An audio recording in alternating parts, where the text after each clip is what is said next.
Class 1 subject English chapter name animals অৰ্থাৎ animal কলে আমি জন্তু বুজি পাওঁ আৰু যেতিয়া বহুবচন শব্দ কোৱা হয় এনিমালস তেতিয়া আমি জন্তুবোৰ বুজি পাওঁ। মৰমৰ ছাত্ৰ ছাত্ৰীসকল তোমালোকে ভালদৰে শুনিবা আৰু পিকচাৰবিলাক লক্ষ্য কৰিবা। যিটো আমাক পিকচাৰ দি আছে মই ইংৰাজীত প্ৰথমে গাই যাম। প্ৰথম পিকচাৰটো হ'ল এ লায়ন, দ্বিতীয় পিকচাৰটো হ'ল এ monkey,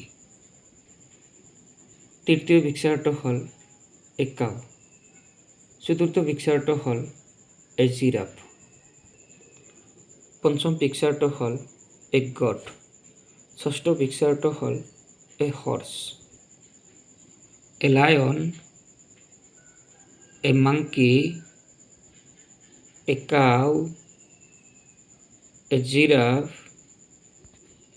A goat, a horse. এতিয়া মই ইংৰাজী নামৰ লগতে জন্তুবোৰৰ অসমীয়া নামকেইটাও কৈ দিম। চেপ্টাৰ নেম এনিমালছ জন্তুবোৰ। এ লায়ন অৰ্থাৎ এটা সিংহ, এ মাংকি অৰ্থাৎ এটা বান্দৰ, এ কাউ অৰ্থাৎ এটা গৰু, এ জিৰাফ অৰ্থাৎ এটা জিৰাফ, এ গট অৰ্থাৎ এটা ছাগলী, এ হৰ্স অৰ্থাৎ এটা ঘোড়া।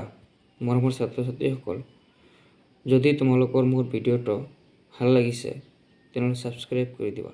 Thank U.